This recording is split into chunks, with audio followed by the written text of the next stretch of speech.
All right, welcome, folks, to our Higher Ed Labor United Contingency Task Force evening event entitled Building Campus Solidarity Across Job Categories, Lessons from Recent Strikes and Adjunct Struggles.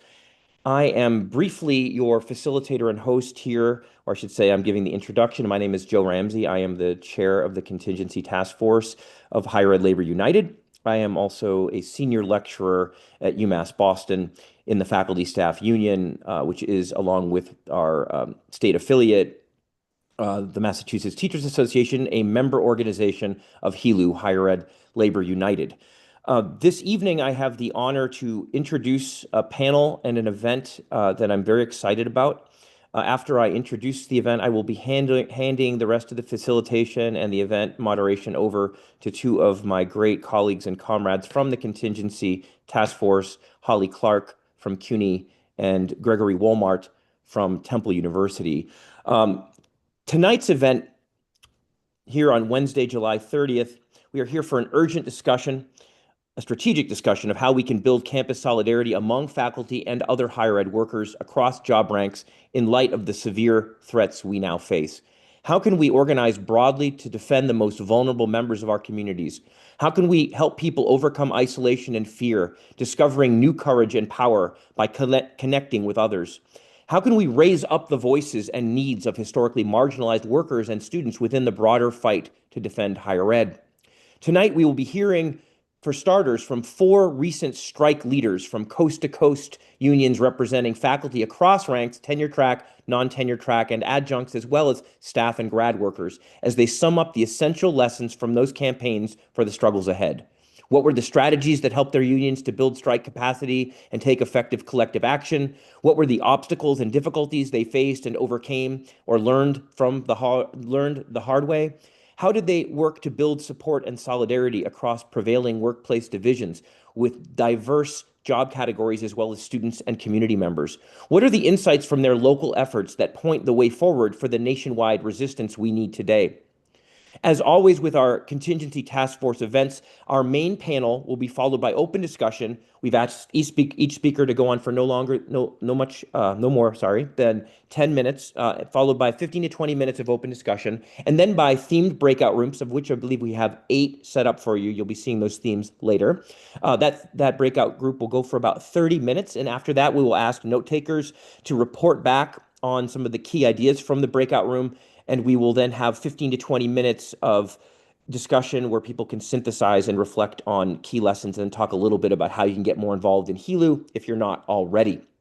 I just want to say that I'm very excited about this panel, and although I read the blurb for it right now, we did authorize and in fact encourage all of our speakers to not only speak narrowly about their experiences with their particular strikes before, during, and after the strikes, but to really extract lessons from that broader collective organizing experience for the crisis of the moment, right? So we really want to put the experience of these organizers and all of you in the service of strategizing and reflecting what has worked, what hasn't, for building broad solidarity that can be relevant to what we're facing today. We're not simply looking for historical reports on the strikes. And for those of you who may be in environments where striking doesn't seem like it's anywhere near on the table right now, we hope that this is a discussion that is still very relevant to you. We have all needs of all kinds of tactics and struggles. And as we know in Higher Ed Labor United, the terrain on which we struggle, from the legal terrain, the political terrain, the campus and system terrains we're working with, can vary quite widely. And we hope that we expect that our discussion in the breakout rooms and elsewhere will reflect that. So please bring your interest in organizing concerns to the fold, to the frame, even if it's not about striking per se. All right. Without any further ado, I am going to just briefly list the names of our speakers and allow them to introduce themselves. Some of them perhaps need no introduction, but I will give you none. Nothing but their name and their first association. First, we'll have Todd Wolfson. Wolfson, who, in addition to being past chair of Higher Ed Labor United, is now president of American Association of University Professors, the AAUP. After that, we'll have Diana Valera, president of Columbia College Faculty Union. Then we will have Brian Sachs, who is the immediate past president of the Rutgers Adjunct Union And last but not least, Sydney Brahmavar, Secretary of Clark College Association of Higher Educators. Thank you all for being here, and especially to our speakers for stepping up on a late July evening to shed some light on these crucial questions. Take it away, Todd. Woohoo. Hey everyone. Just first thanks to you, Joe. And thanks to the to Higher Ed Labor United and also the Contingency Faculty Task Force. And I'm happy to be here.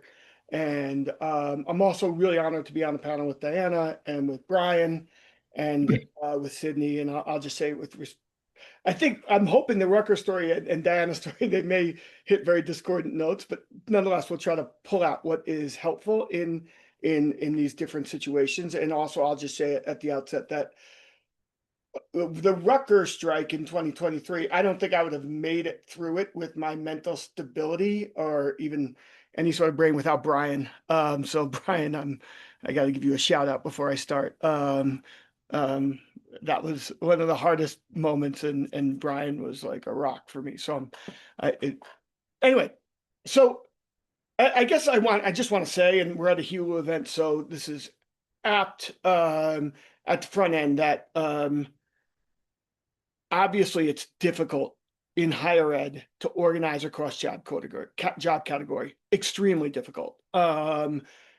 We often reinscribe the hierarchies that our institutions give us back into the organizing that we're trying to do. And that, I forgot to start my timer. Sorry about that. That makes this work really hard. But nonetheless, and I say this, and it's a platitude at this point, I really believe there's no other way forward. There's no way to build the kind of power necessary to fight against the forces arrayed against us at the campus level, but now also increasingly at the national level and also at the state level.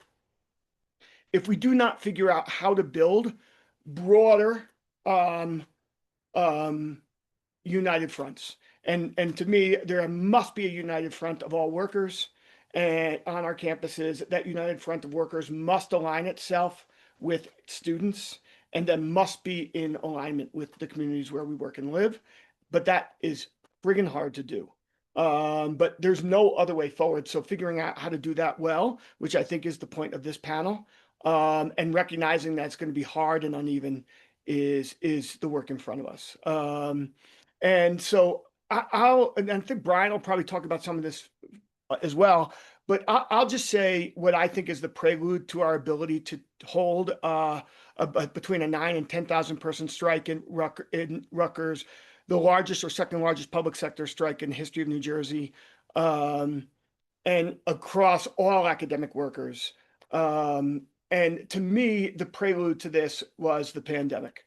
And so Brian and I came into leadership of our unions at about the same time. Maybe me a bit earlier than you, Brian. I can't remember exactly, but maybe I was elected to president in July of 2019. So 6 months, maybe 7 months before the pandemic hit, and the pandemic hit Jersey hard.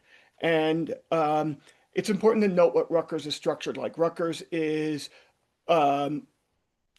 organization with 30,000 employees and 70,000 students, 100,000 people overall, 3 major campuses, but touching the lives of almost everybody in Jersey in one way or the other. And spread across, I don't know, something like 20 bargaining units across like 10 to 12, maybe 15 parent unions. And so when the pandemic hit, because we were the tenured stream union, the administration started reaching out to us and saying the only way we can handle this massive economic crisis, footnote, there was no economic crisis, but the only way they could deal with the massive economic crisis is mass layoffs. And those layoffs were going to be, they said this very early, focused on dining staff, dorm staff, and adjunct faculty. And so we knew they always do this. All of our institutions do this. A crisis hits, ride it out on the backs of the most vulnerable. That's what they always do. That's what they've done time immemorial. And so, and it's important to note that the dining and dorm staff are disproportionately women and people of color, right? Disproportionately. And they were going to strip them of their health care in the middle of the COVID pandemic. And so what we started doing is calling all the unions to a table. And we put out a proposal to preempt the university's plan called the people-centered approach to the pandemic, which basically said no layoffs to staff, no layoffs to adjuncts, and tenured faculty and everyone, but tenured faculty in particular, because of our job status and contract couldn't be affected in the same way, will furlough. Everyone will furlough. But because of the CARES Act and because of New Jersey unemployment law, we would be able to keep everyone making under, I think, about 200K whole and still save the university something like $100 million. So we put this proposal out. The university was aided and abetted by Jackson Lewis.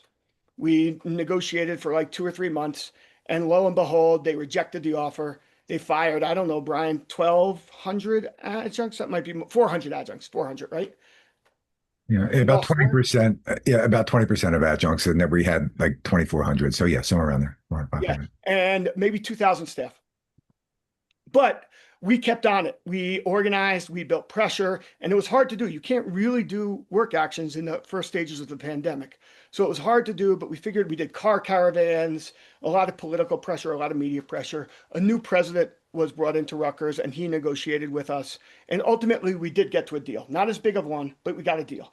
And that deal got adjuncts to be rehired for the most part. Brian can tell us if it was absolute. I think it was, they said it would be absolute, but I think it was a little hazy. Um, Staff rehiring, a commitment to no layoffs for about a year and a half, and everyone got their raises reinstituted. And our grad workers got a 1 year extended funding. I think those were the major wins. Um, when Brian and I came in, though, I want to mark this. The relationship between the unions was pretty bad. And of course, the relationship between tenured faculty and the other unions was bad because tenured faculty tend to be the block in building a united front. I'm a tenured faculty member.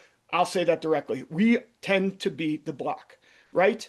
And so, but this moment, I think, really transformed how we work together. And so it was a prelude to the strike that took place about 18 months later, maybe 2 years later. And so what I think it did was it really built a sense of solidarity. And then fast forward, we started prepping for the strike, and our core demands, 3 unions went on strike. So all the academic workers, the staff unions, some that were in this pandemic work with us, did not join the strike. This work is hard. It's bumpy. The things you think will happen don't always happen. I know there's hard feelings in all directions in that way. But it was really the adjunct faculty union, Brian's union, the tenured and grad worker faculty union, and the medical doctors that went on strike. And that's all academic workers.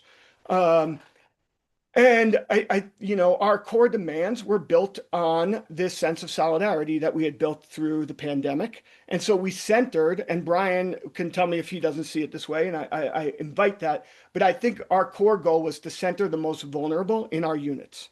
So center the demands of our adjunct faculty, center the demands of our grad workers, center the demands of our postdocs, and center the demands of our full-time non-tenured faculty.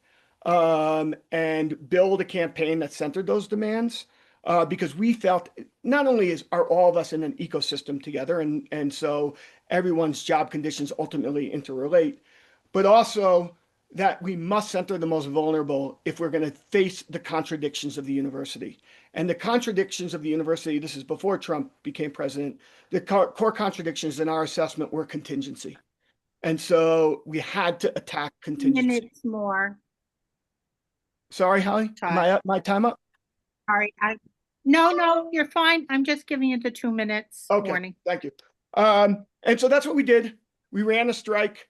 The strike was also imperfect, but we did center those demands. We won, Brian can get into, I don't know if Brian's going to go into this, but we won significant raises for adjuncts and grad workers and postdocs and more security for NTT faculty and for adjunct faculty. We didn't win all that much for full-time tenured faculty, but that was by design. And the goal was really to move forward on these contradictions and build the kind of solidarity necessary to build a wall-to-wall front. And so I guess I'll just say, one, again, that it was very bumpy, this work. Sometimes there was job category distrust. mostly not between grads and faculty and adjuncts, mostly between faculty and grads. And we tried to mitigate for that, but we failed. And so there are lessons to be learned there. Um, and I'd say again that the major lesson was we didn't do enough political education and leadership development of our folks. And so whatever program you build, you have to really build political education and leadership development of your folks. So that everyone's aligned on what the goals are, why, how, and how you're going to get there. And not just around the contract, but around the longer fight for the future of our sector. But in the same breath, what I'll say is that when 9,000 workers went on strike and every academic worker went on strike, we had more power than we've ever had in the history of that university. And we basically, we won everything we needed to win. And we had more. And so the real lesson is we have to figure out how to organize across these differences and build power together. And I will leave it there. Hopefully Brian will build on some of this stuff. And I look forward to Q&A. And also forgive me, I'm in Mountain Time and I have to get off at the top of the hour, but I will be here through this conversation. Thank you. All right. Thank you, Todd. That was great. Next we have Diana Valera, president of Columbia College Faculty Union. Hi, thank you, Todd, and thank you, everyone. And I'll try to make this quick. But first of all, I have to thank the executive team and all the reps and all the members and everyone who supported us during the strike. I see some of our members here wearing some of our t-shirts. I love it and thank you. But it's you can't forget to thank everyone, especially our reps and our executive team for sustaining such a long strike. Those of you that know me, I am a photography instructor and I will be sharing some slides. So let me go ahead and share that real quick.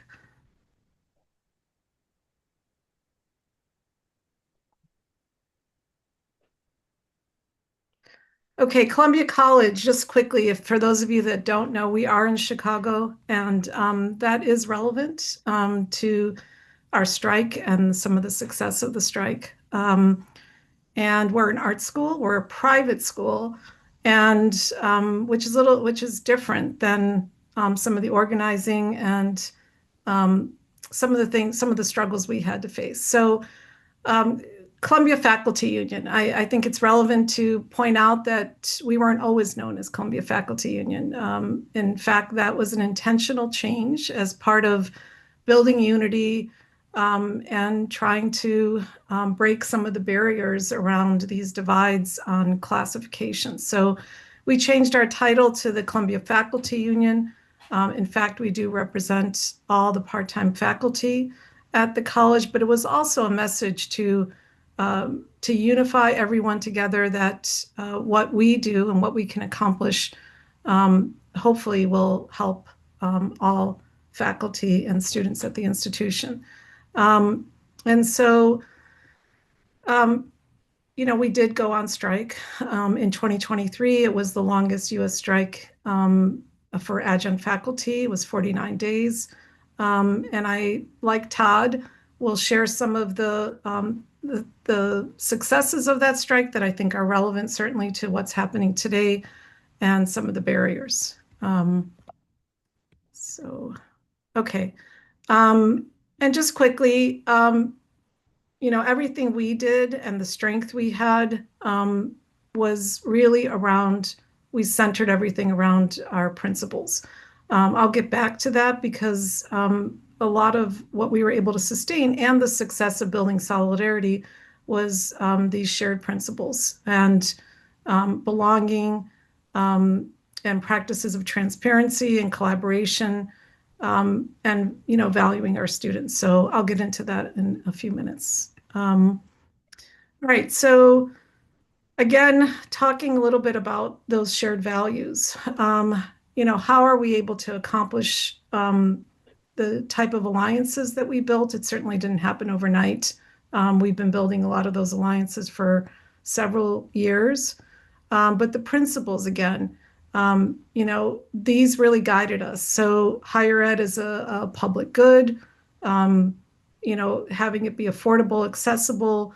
I'm not only the president of the Adjunct Faculty Union at Columbia College, but I've been a longstanding executive member on the Illinois AUP, and believe very strongly in the principles of AUP. So, which means that I certainly believe that all faculty should have academic freedom, shared governance, job security, or call it tenure, and then the foundations of unionism.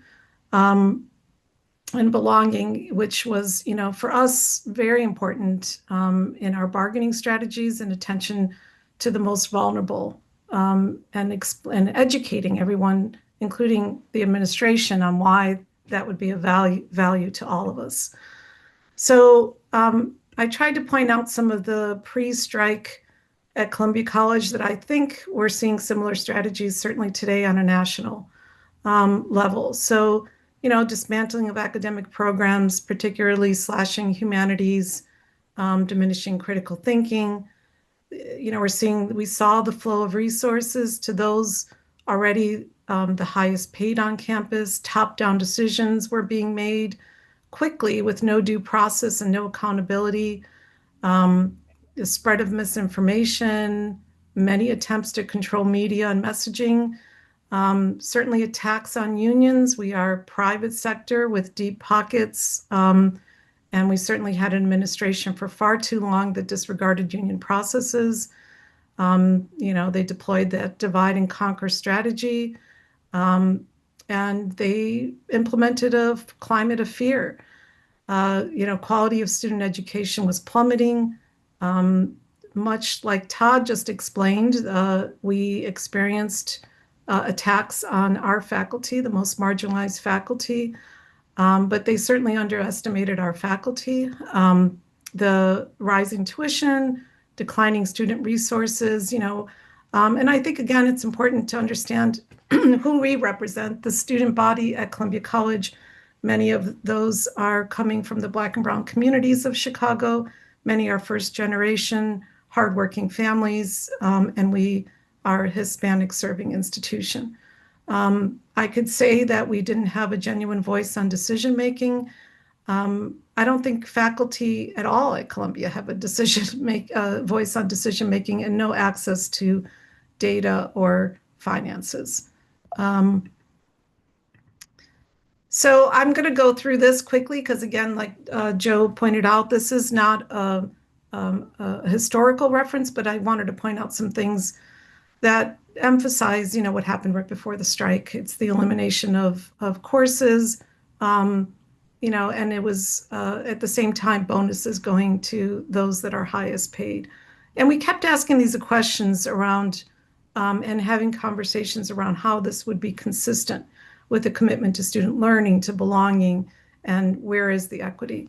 And we know that this would harm students. Again, asking those kind of questions. And so we started to build solidarity. Again, the solidarity was years of relationship building, community organizers, different politicians, other unions, faith-based groups. Chicago has an incredible amount of resources, and we have built many, many relationships. Also, a lot of our members are members of SAG-AFTRA and other unions because we're in the arts, and that played a pivotal role.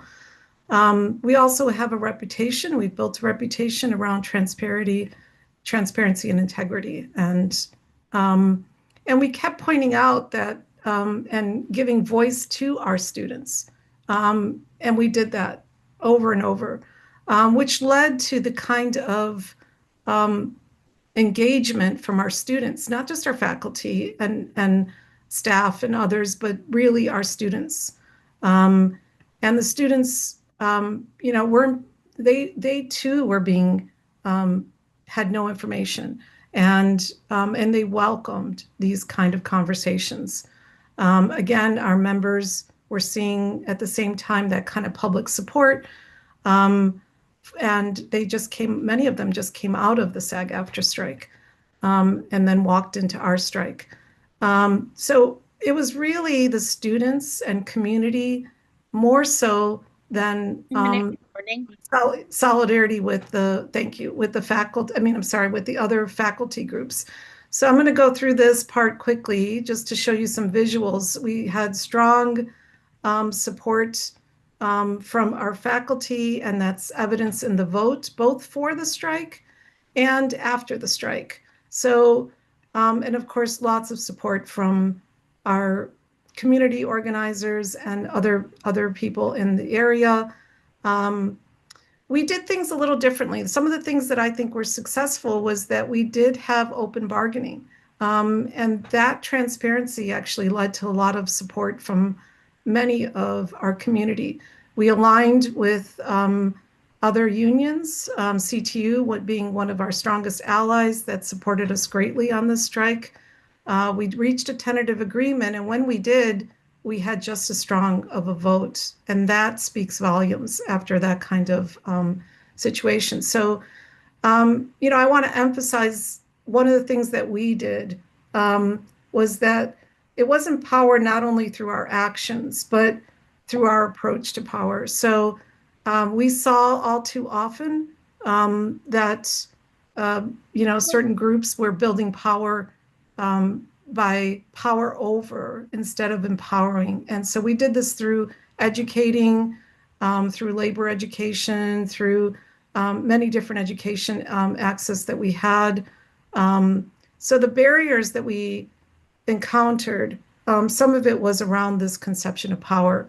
And we started to point out that, too many individuals and organizations understand power as power over rather than power as empowerment. And so, unfortunately, we did encounter some resistance from some of the full-time faculty senate that was excluding part-time faculty, claiming that unions can't be a part of senate, claiming that their faculty power would be diminished by including part-time faculty. And again, a way to address this, and certainly Randy Weingarten helped to address that, they're missing the point. Full-time faculty that crossed picket lines, that weren't supporting our strike. Unfortunately, instead of, and I'm quoting Randy here, instead of endorsing that strategy, the authors should be standing with their colleagues to secure a brighter future for themselves and the city of Chicago. So some quick solutions that, rather than accepting those divide and conquer strategies, we need to Diana, educate. time is up. Yeah. Okay. All right. A fascinating story. Can you Yeah. finish up in a minute? Yeah, you know what? It was about just education, educating, and ending up, the last slides were really around, getting back to our principles. And the things that we can do is community organizing. For us, it was, if you could build those relationships, if you could educate ourselves and our communities around those principles, and not be afraid. I know it's a time that many people are afraid, but continue to do demonstrations of unity. We need to show unity. And these were really the pillars of our success. Thank you. Thanks so much, Diana. That was inspiring and terrifically informative. Next we have Brian Sachs, immediate past president of the Rutgers Adjunct Faculty Union. Thanks, Jeff. Hi, everyone. It's good to see everybody. I really hope to take a lot less than 10 minutes of your time. I thought maybe, I'm going to scrap most of my remarks, and I'll just first pick up a bit from a place that Todd left off with respect to what held our strike together and how it pertains to the question of solidarity now. And then maybe I'll just talk from my remarks about what I kind of think the core experience of the last several months of Trump's presidency has been for folks in academia, and the kind of challenges and promise both that it presents us. So to that question of what held the strike together, Todd offered, I think, really good summary of the buildup and the kind of deeper history. But one thing that I would emphasize is that we did everything together as two unions, as a full-time faculty grad worker union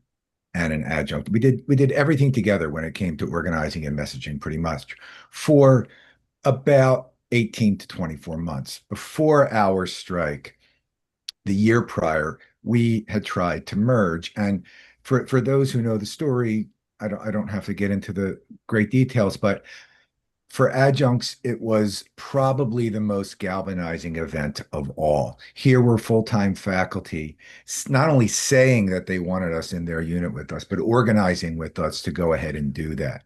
And we reached more adjuncts in that outreach campaign to merge our units, which, by the way, ultimately failed. But we reached more adjuncts than anything we had ever done in our union's history by more than a factor of two. We got to everybody, basically, who was paying any kind of attention. And that laid the foundation for what ultimately, held the strike together, which was us escalating actions, doing a strike pledge vote, doing a strike authorization vote all together. And then at the time when we decided to strike, striking together. I mean, Rutgers just wasn't, I think, prepared for the unity that we showed, given what you heard Todd reference there, the history of our unions, which wasn't always great when it came to working together. So can't emphasize enough how important that is, to do as much as you can with your fellow faculty unions across categories in the buildup to your peak militancy. I mean, it's both obvious and also just critical to remember. So I could say a lot more. I'm happy to answer questions when we get to the Q&A, but just in thinking, shifting now to the present and thinking about like these last several months of the Trump authored assault on higher ed. And there's a lot of things that can be said about it, but one of the things that I think has impressed me most is that there's been a new experience for a lot of higher status faculty, right? That they feel newly threatened, or they have had good reason to feel newly threatened by the sort of barrage of shit that Trump has thrown our way, right? It's expanded the pool of folks, you could say, who have a claim or a title to feeling at least contingent, right? And that is really what presents us both, I think, the opportunity and also presents us with a kind of danger, right? The opportunity, I think, is really what's to be focused on here. That there's a lot more people who now may be prepared to Hey, you want me to stop and get something to eat? To hear the message that a lot of us have been sharing to anybody who will listen for years, that, and I used to say it this way, like from the perspective of the administration, we're all contingent faculty in waiting. That's what they'd like to make us. But of course, it hasn't been administrations primarily that have, authored that assault that's made us feel that way. So many of us feel that way. It's the Trump administration. And, university administrations, for their part, while they've been, in some ways sympathetic to an extent, they've been mostly opportunistic, right? Taking advantage of the resulting chaos to threaten and sometimes deliver further austerity measures and to sow further financial uncertainty. Again, it's not all without basis. We narrowly escaped a major crisis, some of which we're going to actually reap in New Jersey with the last budget cycle here. But I think there's a real opportunity to engage with people who maybe previously we would have struggled to or felt it would have been more difficult to, because of that sense that many have that, wow, we are all really potentially in a lot of danger. And we all need to work together to lift one another, not just the contingent faculty who, let's not forget, nobody on this call is going to forget, but let's not forget, are still radically contingent, and if anything, more endangered than we previously have been. And so, of course, that's the opportunity. The danger, I think, is that the crisis can trigger the kind of conservative instincts that Todd also talked about in a lot of full-time and tenure stream faculty, to like disconnect from if they're union leaders, like to disconnect from the rank and file, or if they're just senior faculty, to shut out the needs or the concerns of more contingent faculty in favor of trying to, secure their own positions, whether we're talking about, resources or we're talking about even job security. So that's the obvious danger. And I mean, I've got a lot more to say about the strategy for confronting that, and why I think the Trump assault has rolled out in precisely the way it has. And I hope we'll get to that, and I'll say more about it in the Q&A, any opportunity I have. But just in the interest of time and keeping us on it, I'll leave it there and say thanks to Joe and to Jeff and to everybody for inviting me today. Always glad to talk about it. And thanks to you, Brian. Absolutely. Next, we have Sydney Brahmava, Secretary of Clark College Association of Higher Educators. Hey all, thanks for having me today. I'm the secretary of our union and I'm also the adjunct outreach officer. And we went on strike in 2020, right before the pandemic. And while our strike was a ways away, I think there are still lessons that are pertinent today. Building on what Diana and Brian said previously, open bargaining, we didn't partake in that necessarily, but we did frequent and constant communication and updates about our bargaining. Our bargain now is open. And Diana also mentioned the idea of authority versus power. So we did a lot of explaining that our executive cabinet at the time, we did not have a president, maybe had the authority, but the power was actually within us. So we were given this opportunity actually in 2018, after a 10-year fight with the legislature, to locally bargain for dollars. And we were very excited. We now get to bargain directly with our institution. Our adjuncts and tenured faculty are in the same bargaining unit. And we decided our goal was to try and tie adjunct pay to full-time faculty pay and get a raise for both, but a very significant raise for adjunct faculty was our goal. It took a year and a half of organizing, and our big takeaway from that effort was your data is so important so that you're not wasting your time. Make sure that your spreadsheets are up to date, that you know where people stand, that you've identified those building leaders, truly just bottom up organizing, and making sure your data is on point. Make sure you're not, like I said, duplicating efforts, because it's a lot of effort. No need to do things twice. And that constant communication that will then trickle down through those networks. The other thing we did is, now the idea of bargaining for the common good is, I love it. But we did it before that was in our lexicon. And the common good was your adjunct faculty can't afford to eat. So we utilized just radical transparency. Full-time faculty came in making around $80,000 a year. Full-time faculty teaching 0.9 of a full-time load made $26,000 a year. Like, you could not feed yourself and pay your student loans on that if you lived with your parents still. So when I say radical transparency, I don't mean just with each other, right? Our own struggles, I'm on SNAP, I need housing assistance, I live with my parents. Also with our students don't know when they register for a class if they've got an adjunct or a full-time faculty. And that should change. So being really honest. So now when I get a group of students in front of me, I say, I'm adjunct faculty. I don't have an office to meet you. My hours of availability are quite limited because of that.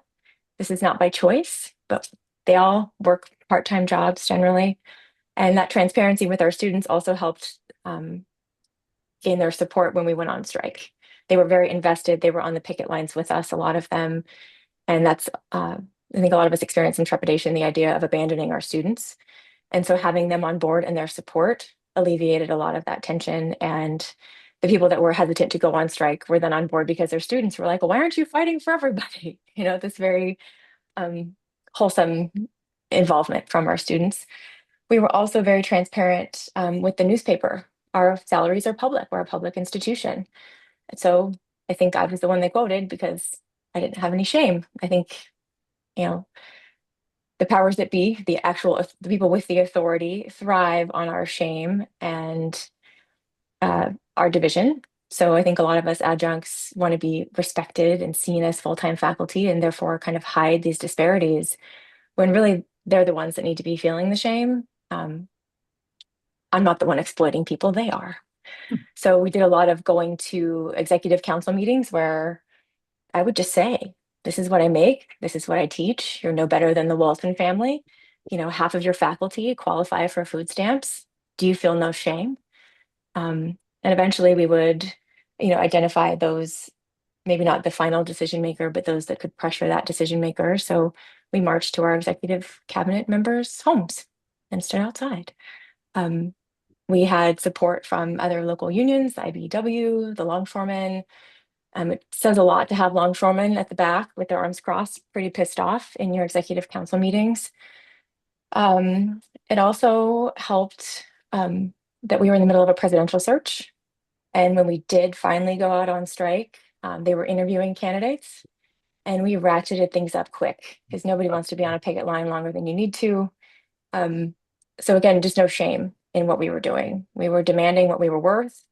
And it took buy-in from community, from people who were reading the newspaper, from our students, and full-time faculty realizing the actual disparities between us, because I think a lot of them maybe don't even know.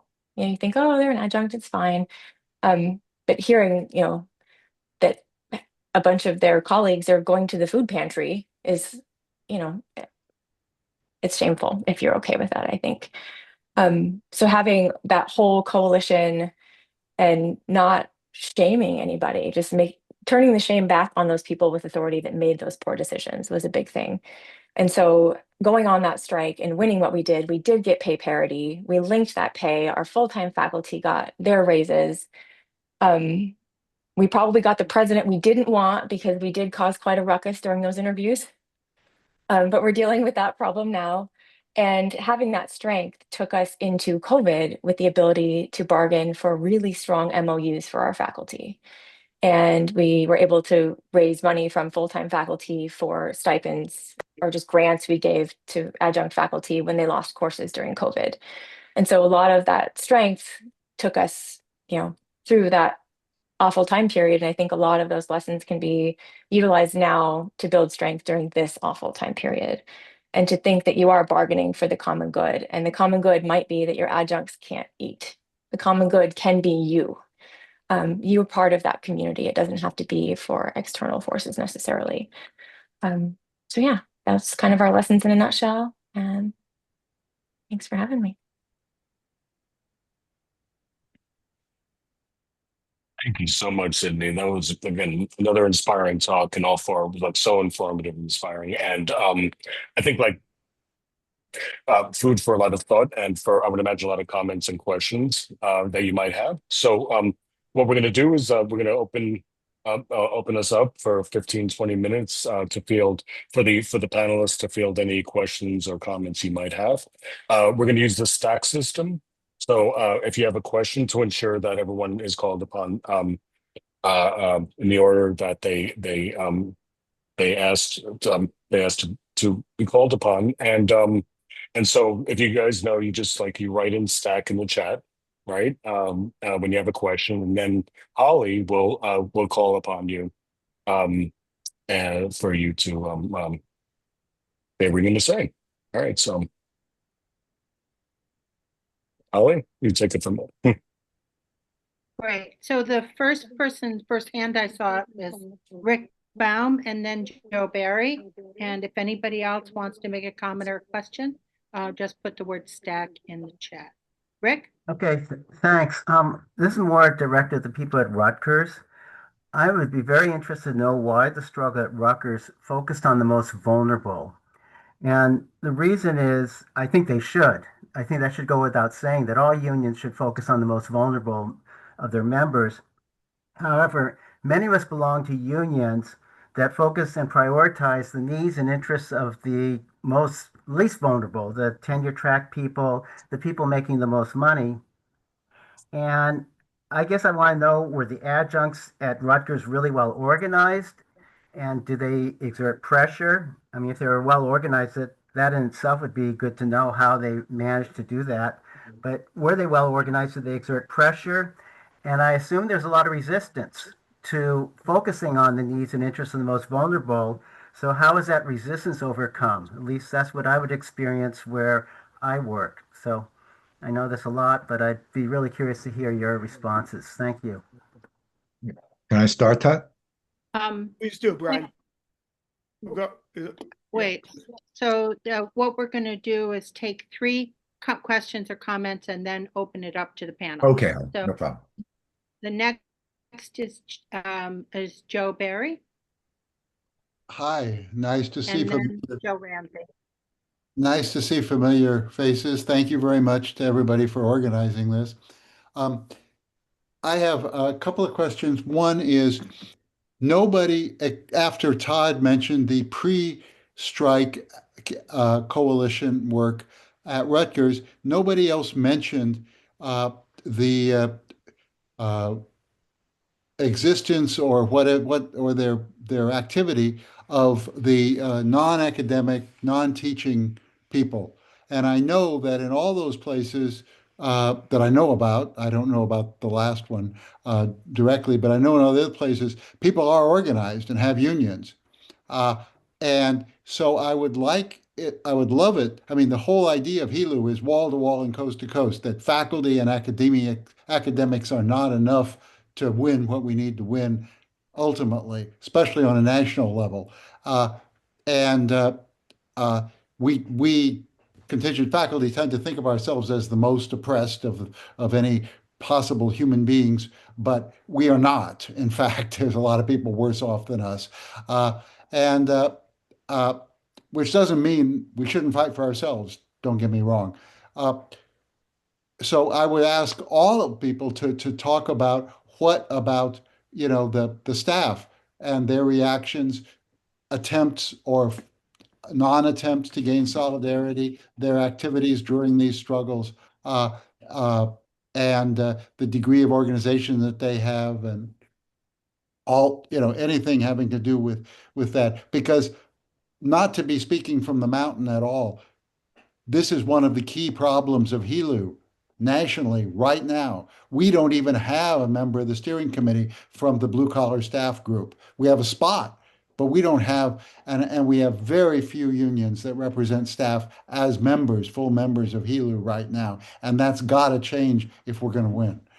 So I would ask everybody to respond to that if you would. And next is Joe Ramsey, and then Yeah. we'll ask the panel to respond. Joe? Thank you. And I think what I'm going to add here hopefully makes this a nice, these three questions kind of sit together because they're all about, well, I won't try to characterize the other questions, but I think they sit together. So my question is really to some degree for everyone, but most, I guess, immediately for Diana. You mentioned briefly that your CFAC was able to get more kind of ally support from students and other community members than other faculty groups. You briefly said that. So I wondered if you might elaborate on that a bit. So I guess I'm interested, first off, just in the lay of the land at Columbia College. I think one thing we should know is that many institutions are quite different in terms of what percentage of teaching is done by part-time, full-time NTT, tenure track faculty. When I think that matters. So I'd like to know what is the approximate breakdown of the part-time to full-time and or tenure track ratio where you were, and how much energy did you and your union put into organizing the full-time or tenure track faculty as allies or not? Or did you make a strategic decision that your energy was best put into organizing your own members and other strategic allies? Because I think, to build on Joe Barry's point about we aspire to wall in HELU, that doesn't mean, as we know, not every unit is wall to wall, and sometimes locals make decisions, even though we aspire to the broadest unity possible, who's going to, be the ally you need right now. So I'm kind of curious for you, but also for everyone. I think this came up a little bit in your talk too, Sydney, just like what your assessment was going into these strikes as to where the full-time or tenure track faculty were, what success you had in bringing them over, through education or other means or shame or whatever. And then also looking back on it, what you might do different, including maybe bypassing areas where you didn't make success. We all want to get everybody with us, but I'm kind of curious in the heat of battle and in the strategic alignment on the ground where you found you were able to win real allies and where you weren't, and then what we learn about just what, the strategies going forward, which is not to say we give up on anyone, but obviously when we're talking about scarce resources, time and energy, right? I mean, that's kind of what strategy is to some degree, right? Is priorities. So curious how you feel that, and I'm interested in other folks' thoughts on that, including the Rutgers team, how you all seem to have cracked that egg. Okay, thank you.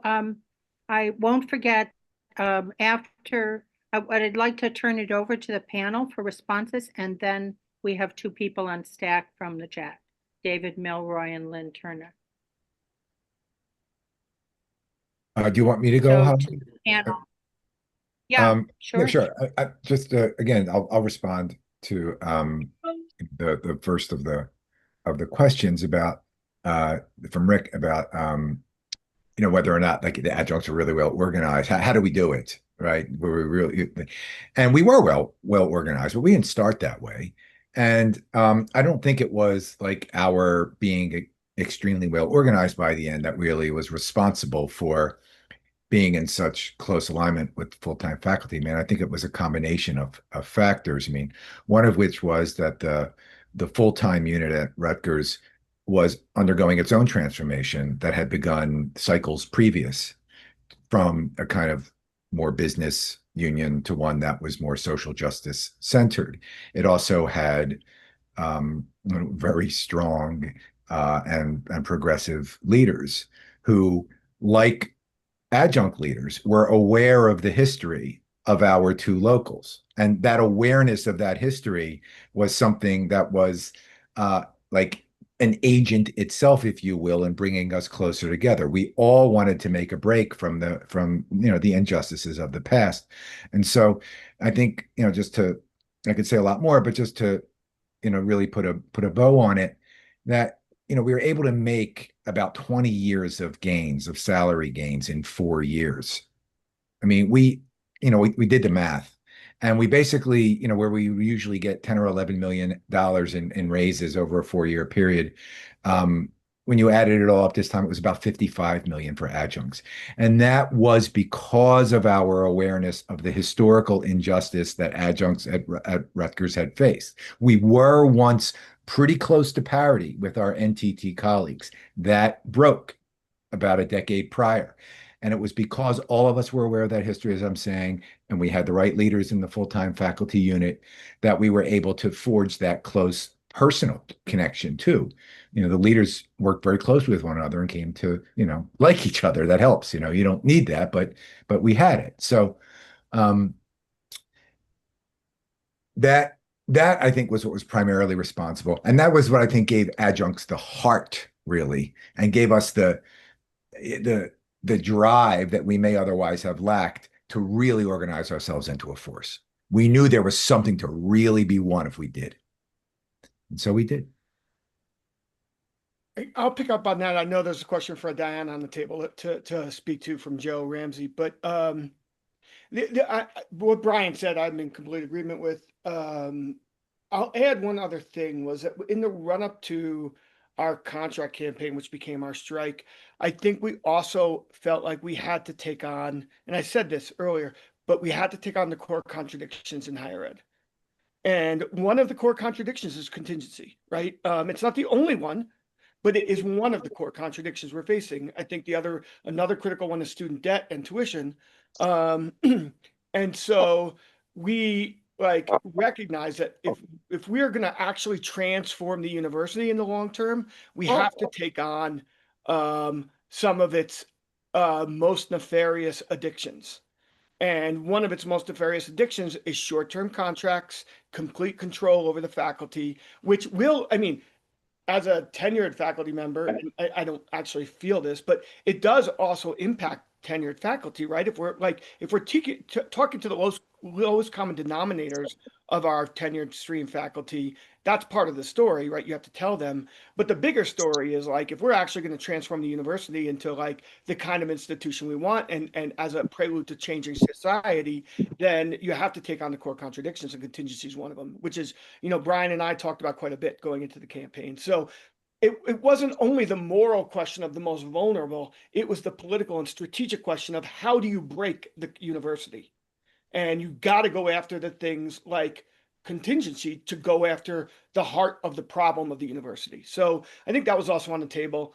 And I will say that, yes, we did suffer. Tenured faculty left the union after the strike.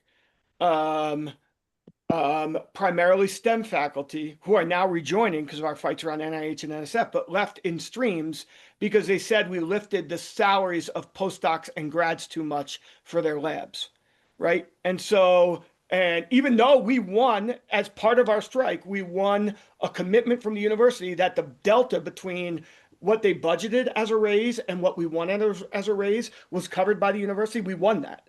So we won, let's just say we won grads a 10% raise in the first year. They work in a lab. The lab budgeted a 3% raise. The university had to pay that 7% difference. And those STEM faculty still left in droves. So what are you going to do? We have work to do. And then just to pivot really quickly, I want to give Diana space to respond and also Sydney space to respond. But just to Joe's question, Joe Berry, in this point, the same thing that Brian and I and other leaders brought to like adjunct faculty, grad workers, postdocs, non-tenure, full-time faculty, we also tried to bring to staff. The reality of the blue-collar staff is during the pandemic, they signed a extension. And so they were no longer in the same cycle as us.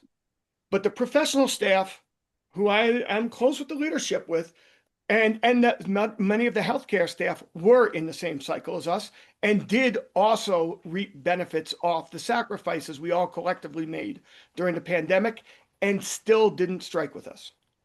Even though we said a year out that we expected peak militancy to be around X date and, what do they need? Let's make sure we're all in alignment. What do you need? And some of those unions actually told their members to walk cross our picket. And they did cross our picket, which undermined us, just like the tenured faculty did at Columbia, which, just to say really clearly, I was not president of AUP when that happened, right, Diana? But anyway, it did happen.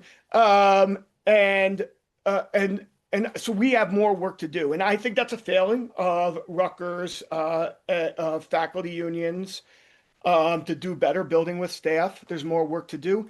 But the sacrifices we made weren't enough. And I'll even say this, and then I'll shut up, and I'm sorry, which is not only did they cross our picket line and not strike with us, but there was also a table of collective demands around telework and a few other things, healthcare. And they still, even though they were crossing our picket line, were like, you better not give up on our telework demand. You must hold out for that. So they both wanted, and I say this not angry, maybe angry, but I'm trying to work through it. And I also recognize that it was partly our fault, but still they crossed our picket and still made demands on what things we should stay on strike for, even though they were crossing our picket line on the strike in order to win their telework demand, which we won. I'm done. Jump in there, Diane. All right, thanks, Todd. And yes, Todd was not president of AUP when all this was going on at Columbia, unfortunately for us. So, to answer some of the questions, Columbia is unique in so many ways. We were founded with 100% part-time faculty. In fact, many of our faculty were and held positions of, management positions, frankly. They were coordinators, chairs. It's an odd situation at Columbia. And so it has fluctuated in percentages, but not that long ago, we were over 80% of the faculty. Then it dropped down intentionally to, I think, around 70%, maybe even upper 60s, and then back into the 70s. And now we're looking at upper 70s again. So it's fluctuated in the 70s for the most part, part-time faculty at Columbia College. How did we do with the other groups? This was heartbreaking, you guys. I mean, in many ways. We were in the middle of an organizing drive to bring in all non-tenure track, because for those of you that know that in private sector, we would love to organize wall to wall, but we still have difficulties, of course, organizing tenure track.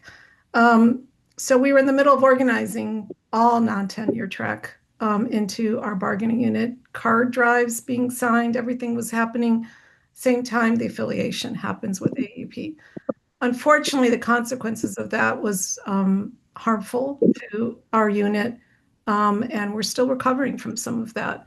And again, Todd was not present during that time, but it was a very difficult time for us. And there was a lot of misinformation, to be honest. The chapter that newly formed really felt like, and again, going back to that power, that they would lose power somehow if adjuncts would get some basic safety nets, get some rights to have voice on shared governance, that it would harm their power. In fact, they weren't even aware that part-time faculty, even though I was the state Illinois representative on the executive committee of AUP, that part-time faculty could hold a seat on AUP. So there's a lot of education that needs to happen at Columbia. And, we certainly look to the National AUP for help on that, and we did not get it during that time. And so, so unfortunately, the tenure faculty, not all of them, but most of them did cross the picket line, and heartbreaking on many levels because, like Randy quoted beautifully in that response, it harms everybody. It harms our ability to move forward successfully for our students in every capacity, and we're still feeling some of that harm. It also harmed relationships. A lot of our members, especially in areas like theater, were part of other unions, SAG and other unions together, and Equity worked together closely, and those relationships are very much harmed. People should have known not to cross a picket line, and unfortunately they did. With regard to the staff union, and again, not all, because we had some strong support from some of the non-tenure, particularly full-time faculty, but then they became too afraid after some of the divides that happened. So the staff union has been unionized at Columbia for a while. And recently, Joe, we have started to work more closely together. And during the strike, during their contract negotiations, we built some relationships with some newly appointed leadership there and worked with them. There's divides, I would say, among that union still. And again, a lot of fear, but there was definitely some solidarity that came forward with the staff. We still have a lot of work to do there. But it was good to see some of those voices come out and speak on our behalf during the strike. Great. We're over time on this section, but I'm going to extend it 5 minutes, and that will only give us enough time. Sydney, you didn't get a chance to respond, and then we could briefly take the 2 additional questions, though I don't know if we'll have, we're going to have to make it a hard stop in 5 minutes, or we won't have robust time for the breakout rooms, which are important given so much information we've received. Okay, Sydney. All right, I'll keep it tight. So our part-time, full-time faculty coalition, I believe that was one of the questions now, it's been a bit, was very important for carrying that solidarity. So we spent just as much time organizing full-time faculty as we did part-time faculty. We were given a gift from administration when they decided to close the college for the days we were planning to go on strike. So it didn't put us in that situation where it was staff crossing a picket line, which was great. Thanks, guys. So we had full-time, part-time faculty aligned, and now our faculty is organizing around building up our staff union because we've been lucky enough to get very generous COLAs and our staff have not, and we depend on them. So that's kind of our focus now because we don't have some of the anger Todd's carrying still, thank goodness. So yeah, I think it's important to organize full-time and part-time faculty, and yeah, this is solidarity. That's what it is. So, and now we're going to lift up those staff members. And if we need to strike again, hopefully they've got our back. Wonderful. Okay, so quickly, I think it was what order? Who was before Lynn? David. David, Nolan. sorry. So David and then Lynn, and then we'll only have a couple minutes if somebody wants to respond. David. Okay, thank you, Holly. As I see it, that we're looking at what is the ideal situation, and theoretically, it's everyone together. However, in reality, when you have a wall-to-wall, and I'm a veteran of 30 years of wall-to-wall unions all over California community colleges, when times are good, part-timers are ignored, and when times are bad, the full-time faculty tell you, how can you talk about part-time issues at a time like this? It's like, oh, okay. So if you're a part-time only union, you do, as I think one of the groups, Rutgers perhaps, the part-timers are in a union, and in order for the full-time union to work with them, they had to recognize them. So it seems to me that being a separate part-time union made them made it possible for them to be addressed and dealt with equally, as opposed to, well, they're our own members, so we can ignore them, which happens far too often in wall-to-wall unions. So that's my concern. It's hard to change people is the problem. Thank you. Thank you, David. Lynn? Yeah, Lynn Turner. I'm with PSE CUNY, which is mostly wall to wall. I'm not going to get into the ins and outs of that, but there's certainly ins and outs. I wanted to, Brian, you ended when you spoke with saying, well, I'd like to come back to some of what I'm thinking about sort of strategy now and sort of taking advantages of the opportunities that this present moment brings, where you have more people, including more people full time, certainly people in STEM fields or all across, right, the university, who feel vulnerable now, and some feeling of sort of experiencing at some level like issues of contingency, but then in the other hand that could make people kind of step backwards or step inward. I would also say that this sort of picks up on what was just said, that given that there's so many fights right now, right, when you're dealing with all of the fights around authoritarian threats to the university, that the criticalness of the fight around contingency, like making sure that that's still really kind of part of the whole range of fights around funding, et cetera, right? It becomes critical, but sometimes could become difficult, right? And we certainly, see at CUNY where, how fundamental contingency it has been with things like the firing for adjunct faculty. So I just wanted to, kind of ask you to expand on some of your thoughts around strategies at this present moment. Yeah, I'm happy to go further into it, like into the breakout rooms, but just briefly, just because of time, Lynn.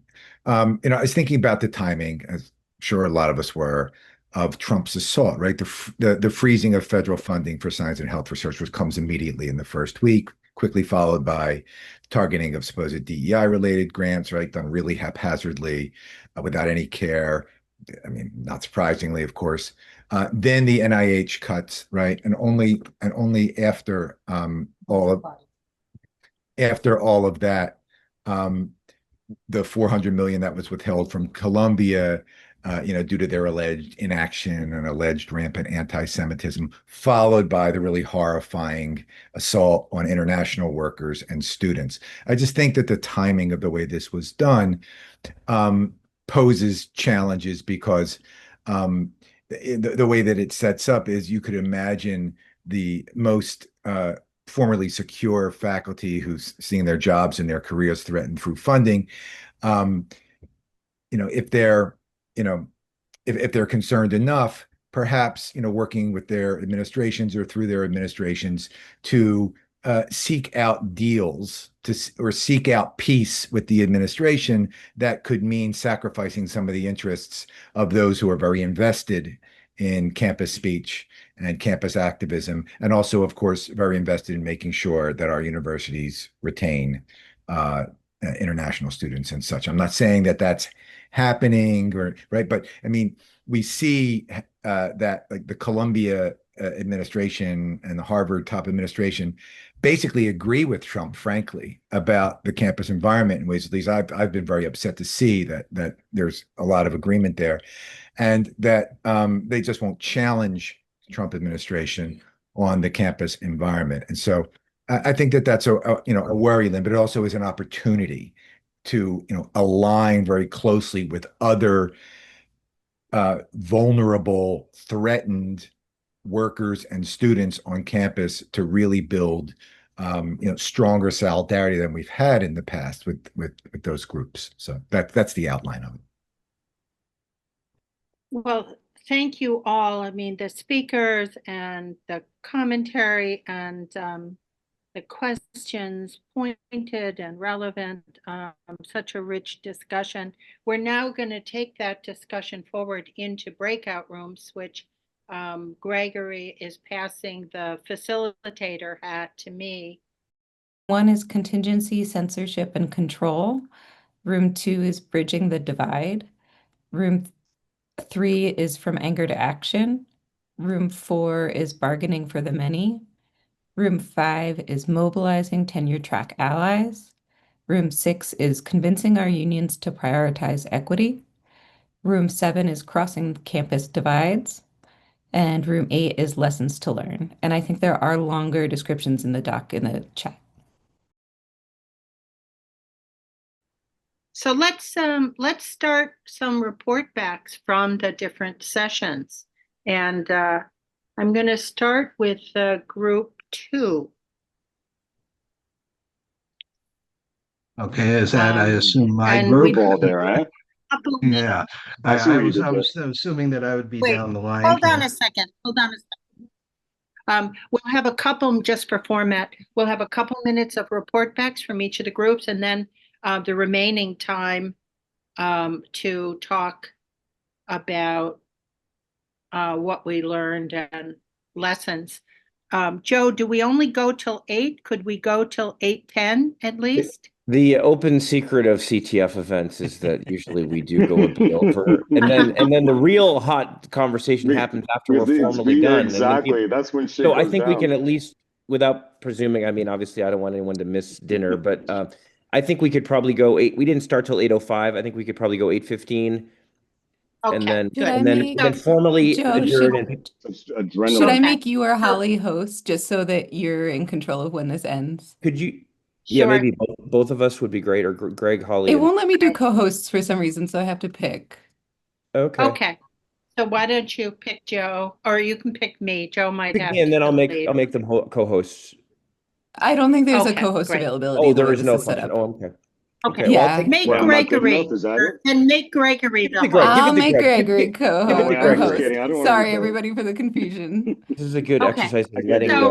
Let's keep responsibility. our report backs to no more than 2 minutes, and so we have a little time for collective discussion on what we've learned. Go ahead, group 2. Okay, I think we're group 2. We kind of got a little bit underway, and I'm going to defer to any of the other members here in a minute. But one of the things I brought up there, and I brought it up in the HELU group, and I think it's important here in terms of an issue nationwide that we can be talking about with regard to unifying faculty, is the issue of academic freedom. And I'm saying that because contingent faculty do not have it. Let's be straight up and honest about it. 75% of our faculty do not have it. Right now, one of the first things we're trying to work on with our one-tier task force is trying to establish that if a adjunct faculty member is going to be terminated, that there be language. All right, there has to be at least a reason or a cause given. And, what we're trying to work towards is ultimately the idea of establishing that if an adjunct faculty member is going to be fired, there has to be cause, there should be due process. And, I think that the time has come for us to sit down and start talking about this kind of thing. I think we operate from deficit thinking when the only thing that we do is we engage in, quote, the defense of tenure, when we should be talking about, in many respects, what we would call the expansion of it. And I say that as well because it isn't just that we're talking about the idea of due process, but too many of our faculty members are basically treated as education delivery devices. You come in, you only teach your class. And because you only teach your class, that furthers the alienation of the adjunct or the part-timer or whatever name that they actually give us.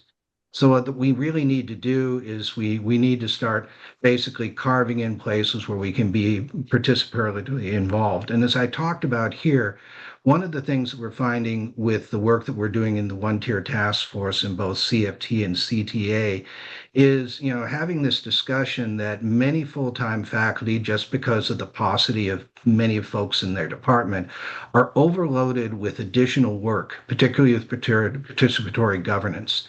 And there's an opportunity there for basically people to come in, if the conversation's made, to make it clear, can we not make you as full-time faculty members secure?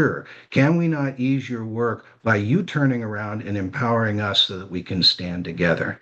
So I'm just going to leave you with that. But then I also wanted to turn over to, I was going to ask if any of the other faculty members that in my unit would like to go ahead and speak. Or not unit, but session. Only for half a minute, because then we have the other groups. Is there anyone else? Okay. I don't see. Okay, so let's how about Sydney's group being the next, because Sydney has to leave. Sydney? Yeah, sorry, couldn't hear anybody there for a second. Sorry. Oh, no, it's not your fault. We actually didn't talk about the risks and realities of strikes. We instead kind of troubleshooted. It was just two of us in the group, and the first person was dealing with a new grad student union and just kind of how to organize those people, how to get people on board, and then a problematic leader in a union that is seemingly thwarting the efforts of those faculty members. So, or not just the faculty, of the entire union, it seems like, and just what strategies are available to handle that. So a little bit different. Organizing grad students seems to me to be similar to adjuncts. At least we have quite high turnover. So there was a lot of things, despite the size of a big unit, but those are both problems I've never dealt with, but it's exciting to think those through. So I don't know if that was kind of all. It's a lot of learning. I can't hear you, Holly. Finding people, they want to put notes into the collective doc. Thank you, Sydney. So let's go to group 3. Does anybody know who group 3 was? What's the name of it? Can you Okay. tell us the names of them? Yeah. Greg, could you say what the name of group 3 was?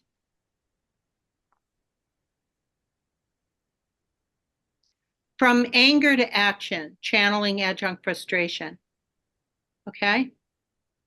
Can someone report back from that group?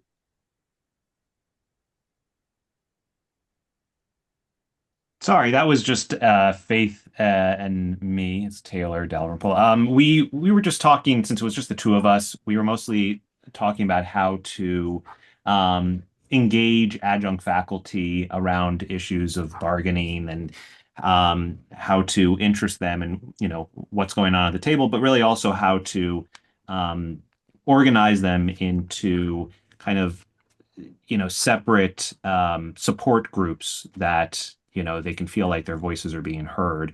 And it was more of the discussion about how things work at Faith's colleges versus mine. So maybe not too much applicability to the larger group here beyond that.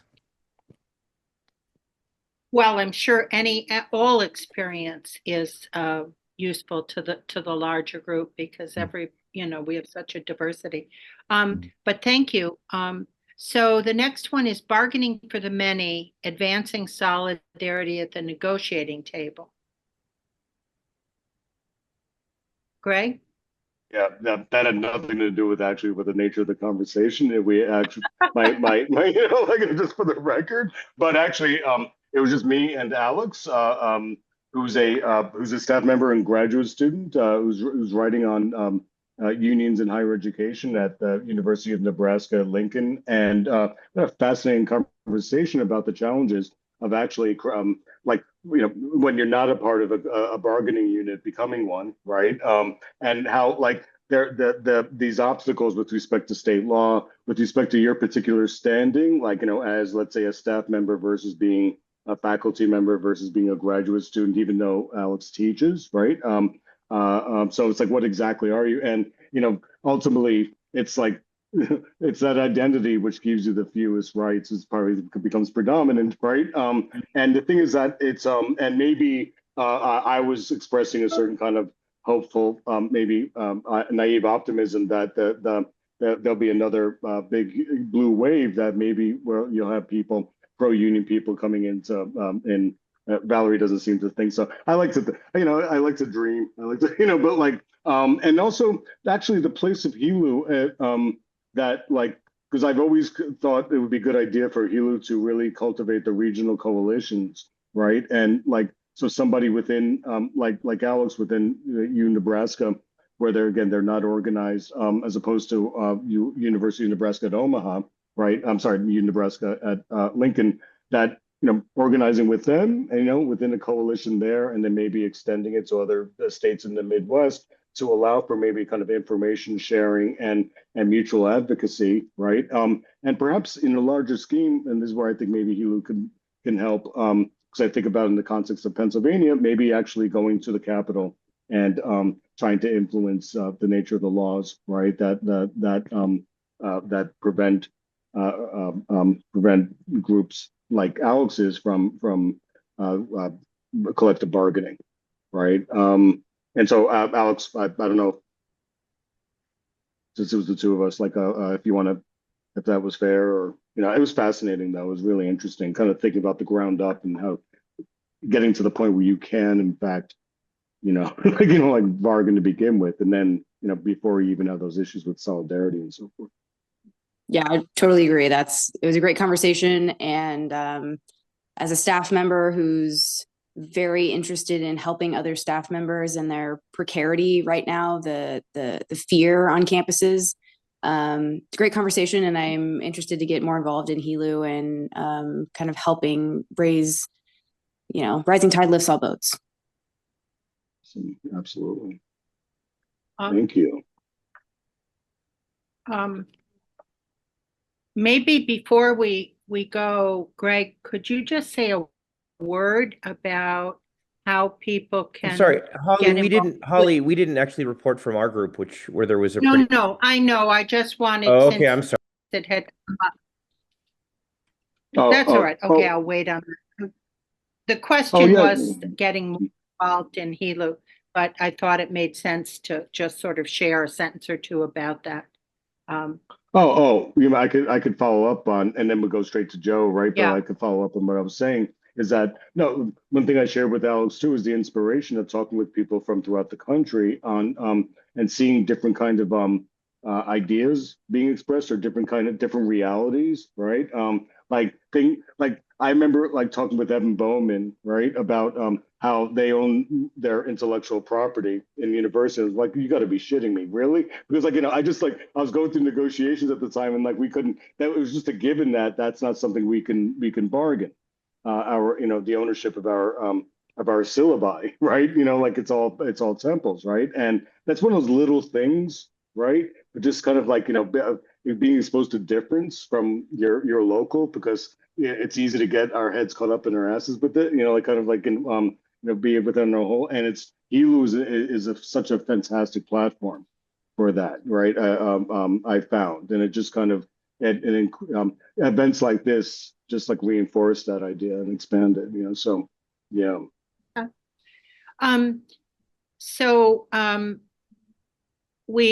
Thanks, Gregory. Group 5 has yet to report. 6 and 7. Mobilizing tenure track allies, building a cross-rank solidarity. I don't think we've had them yet. Yes, hi, can you hear me? Sure. This is Mike Budd. I was in this group Hi, Mike. hi with along with let's see where oh I think Hi, we lost. Oh, hello. Mike was in my group. I'm Miranda. Oh, hi, Miranda, yes, I'd like to turn this over to Miranda. Miranda's from Arizona and has lots of interesting things to tell about what's going on in Arizona. So take it away, Miranda. Yeah, so I am the treasurer for our local CWA 7065. We are United Campus Workers Arizona.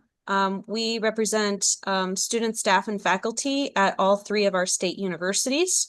We are a wall-to-wall union, and we're also member-led. So there's a lot of different there's a wide diversity of opinions and different parts of our membership. And I think just one of the main challenges that we've been having, apart from, of course, not having the right to public bargaining, having this, right to work state, just setting all of that aside. One of the challenges that we've been having is trying to get everyone on board with the same tactics and strategy. There's a lot of, different opinions about what we should be doing or what we could be doing, and how organizing plays into all of that. We know that recruitment is like one of the best ways that we can build power right now. And so trying to recruit and get more members engaged, that's kind of our main challenge currently. Great. Makes sense. Number 6, convincing our unions to prioritize equity for the most precarious. Mike, is that you? Mike Green? No, that was my group, and I thought Anne was going to speak, but is she still here? Oh, Rick, why don't you do it? Because you just summarized what we said pretty well a couple of minutes ago. Oh, really? Well, I wish you could restate what I summarized. Okay, let me do it. I think, one of the purposes of this meeting is to talk about how we can all work together. And the group that I was in, we were all talking about how we don't work together, and that the part-time or adjunct faculty don't get a raw deal from the union and the union leadership. And I guess what I was saying, my argument would be that if we really want to get treated equally or treated better than we are now, and I was really asking this question about Rutgers, is that we have to organize part-timers. And if we got organized, then we would be in a better position to fight for what we want and to achieve greater equality. But the big question, I think a lot of people have already mentioned it, is how do you organize part-time faculty? It's very, very difficult to do so. And I don't know, some of you have experiences with that. It'd be always interesting to know. Again, we always like to think that we can all be one happy family and work together, but there were 5 or 6 of us in our group, and I think no one disputed this notion that we aren't working together, and that the part-timers are being, mistreated and because it benefits the full-time faculty, although as many people are saying today, they're vulnerable. Many of them are losing their jobs so that they're facing the same, they're becoming gig workers like part-timers. But Anne, why don't you add to what I just said? Well, Some I things. could just add a few points. Part of the problem is that our unions trumpet themselves as social justice unions, while at the same time subordinating the needs of the contingent faculty, treating us like second-class citizens. Part of the problem, I think, is that many of the part-timers at a place where I've been teaching, San Francisco State University, many they don't have terminal degrees. They have masters. And that kind of opens the door to being treated as a second-class citizen in our university. That's been a problem. So, but I think another point that came out in our discussion, I think sometime we'd like to hear more from Brian about how they were able to center the most vulnerable needs in their strike. I mean, that was really impressive, and we would like to hear more about how that came about. But that'll have to wait for another time. And I think David wanted to say So, something. He was in my group. Sorry if it's taking longer. Yes. Let No, David. that's fine. David. Yeah, real quickly. So far, the only happy story we've heard was from, I believe, Rutgers, where the part-time union, which represented a majority of the faculty, had to be dealt with by the full-time union in order to build unity. So in order to get them all together, they said, we will work with you and put your needs first. And that turned out to be a happy story. But if you don't have that situation and that position of power and unity among the part-timers, then you're just left in the back seat and you run over the top. So when things are good, you're ignored. And when things are bad, you're told, how dare you bring up your petty issues at a time like this when we're facing great trauma. It's like, oh, okay, it's never our turn. And so, if I could just add one other thing that Anne brought up, which I'd never thought about before, but the academic world is a very individual world, and that you really are seeking your job as an individual. You seek to advance as an individual. And so that works against the notion of collective efforts. The overemphasis on individualism. Come on, we're all, you strive as an individual to get that job, to get that promotion, to get that well-paid job. And that really takes away from thinking collectively. Like if we're all working in the same factory on this assembly line, there's probably a greater collective consciousness than there is as being an academic. Point. So I think the next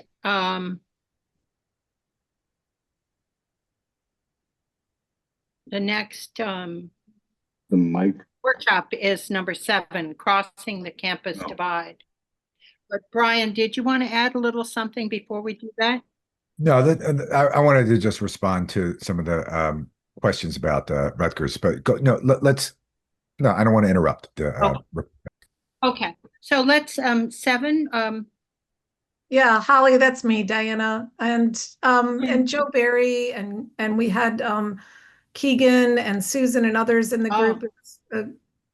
It was a great conversation. Right. So Joe can please chime in, and others. And Joe, I may not have gotten everything right, but we had great conversations. A lot of it was around student organizing, and that we could learn from some of the wall-to-wall kind of places that Joe, I hope you list some of those in the chat of where we can learn from. We talked about things that we have to do to support student organizing. And I think I got this right, where it's number 1 is we need political support. Number 2, financial support. We had discussions around different ways to even offer stipends. Unions have given stipends to students with organizing, and a commitment to stand up when if anyone's experiencing any retaliation. We had discussions around student organizing in higher ed in general, that it's, one of the takeaways is they don't have as many obstacles because they are adults. And spoke a lot about the value of building relationships with other unions in the community, such as the building trades, shared some stories around that, about the importance of pre-strike coalition work. And we were sharing stories on a national level during the HELU discussion, that we all saw value in identifying, some similar tactics, recognizing law firms that were used at Rutgers were used at other places, and and the value of sharing those resources. Work to be done around building campus labor coalition. Again, we have some good examples of that we can learn from. We see divides among faculty, and the same is true around different classifications of students. and then, educating all faculty around AUP principles. And I shared this of like, I still don't understand. If you believe in AUP principles, then you would have to believe that all faculty must have these same protections. And maybe that's a way to build unity. I think I captured everything, Joe. If you want to add anything, please do so. No, I think I think you captured everything, except I would say the person to ask questions to about UCW, United Campus Workers, and their local wall-to-wall strategy is Keegan, who's a undergraduate student, campus worker, and a number of other people here who are from United Campus Workers who are real heroes and models for the movement, and that I think we need to be looking at more seriously. Great. Okay. Thank you. Thanks, Joe. So I'm gonna, I guess I'm gonna report on group number 1, which was on academic freedom, First Amendment rights, and the intersection with contingency. We had a great discussion. There were 5 or 6 of us there. Carol, Brian, Joe. Oh, I'm sorry, I can't name everybody, but anyway, Yeah. about 5, 6 or Yeah. 7 of us. Karina And was there. it was, Karina was there too. pardon? Karina. Right, Karina Mullen. Yes. So one of the focuses is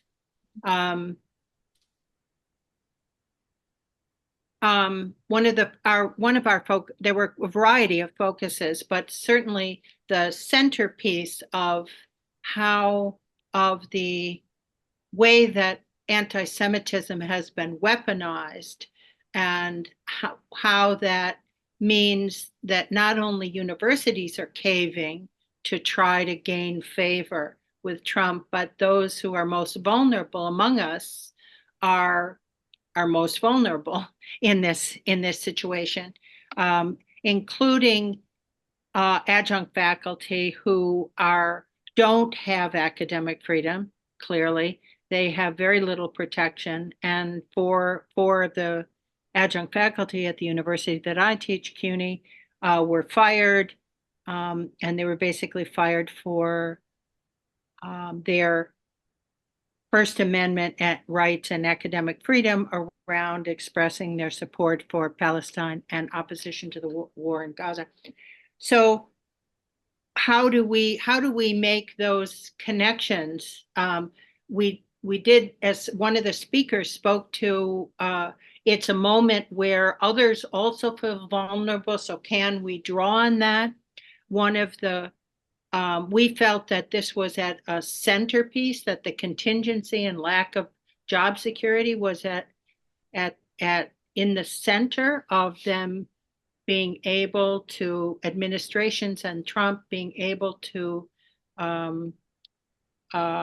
fire people or silence them in advance out of fear. How do we fight back about that? One of the things we came to was feeling Corinna Mullen was there, who's one of the fired 4, and spoke eloquently about her situation. And one of the things we came to was should the CTF and HELU hopefully have a forum on this precise point, contingency and defending academic freedom, and making that one of the things that we discuss. And everyone in the group felt very enthusiastic about that. So those are fights that we're in with full-time faculty together, but we must raise the consciousness and the effort to fight for the adjunct faculty in this, and for job security for adjunct faculty. One of the members also spoke about the difference in when you don't have a right to strike, which is the case in New York, and how the unions may or may not cave in about that, saying, well, we can't really fight against this until we challenge the right to strike. Whereas, for instance, in other places, there is a right to strike, is not true in New York, and the Taylor law has not been, which is forces that has not been challenged and needs to be. And is there someone else who wants to add a quick point? And then I want to call on Brian because he wanted to share some things that everybody's eager to find out about the Rutgers situation. So Carol, if you can quickly. Very quickly, I was the person who raised the question about the right to strike. The thing is, it's not only do we not have the right to strike, but our union uses it, the union leadership uses it as a way of not encouraging us to strike. And so since we don't have the right to strike, we really don't have any power. Our power is what they did in Rutgers, right, in Columbia, that withholding our labor. And I think that it's time, and this is encouraged all the way from the top. Nobody, Randy Weingarten, nobody is fighting for labor's right to strike. And I think that we have to begin to build unity throughout different locals, K through 12 and the universities, that we have to withhold our labor if we're going to be able to win anything. Short of that, you know, it's going to be one crisis after another, and we're not going to be able to win anything. Okay, so we are headed, we have two more, Brian and David. Thank you, Carol. And then we're going to wind down, and I'm going to ask Gregory to talk a little bit about, just share with you how you can get more involved if you're interested in the CTF and HELO. Brian? Yeah, I'll just try and speak real quickly to some of what Ann was asking. One thing to remember about Rutgers situation was that the full-time faculty have 5 constituencies inside their unit. It's not just full-time faculty, it's also contingent workers, like grad workers. And so adjuncts are able to forge an alliance with grad workers while we're trying to organize ourselves, right? Which was also helpful for bringing full-time faculty along, given that like their brethren in arms, right? I mean, they're grad workers, right? But they're inside their union, right? These are folks that, they want to advance the interests of. They also had NTTs inside their unit, right? So it was a unique situation. There are some places that are similar, but it's not lost on us, right? That really helped things. Second, I wanted one last brief constitutional for everybody. Folks, as higher ed becomes more and more adjunctified, we become more and more important. That's the reason to reach out to adjuncts and never to stop trying to organize them, because they need us, right? We get caught up sometimes, I think I do it too, in not being able to draw the full-time faculty over to us and be in our interest. Okay, well, they need us too. Go around them. They'll come along later, or they won't. But we have interests that we need to press as contingent faculty. Okay. And that's got to be, first and foremost, our thinking. Yes, we want them with us, but we don't have to, waste or take all of our energy, doing that. And so Carol had said one thing that I wanted to comment on, but I forget it. But I just want to thank everybody for letting me be here and to share with you guys today. Hope to come back quick. Okay, David. Yeah, I just want to share. Thank you.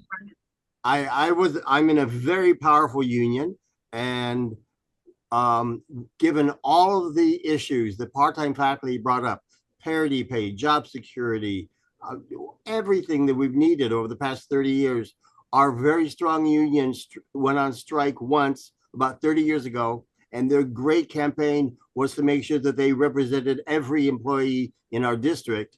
And they brought in a whole bunch of new members to their union. And that's the last time they used the power of striking, was to bring themselves a few thousand or 100 more members. And since then, going on strike for part-time issues has just not even been a thought. So a lot of people are saying, oh, if we could only go on strike, it's like, well, the people who make that decision are the ones who decide when to do this action. And in 30 years, it was used once to strengthen the union. And with that strength, we didn't get anything for part-time faculty. So I don't know what the answer is. Thank you.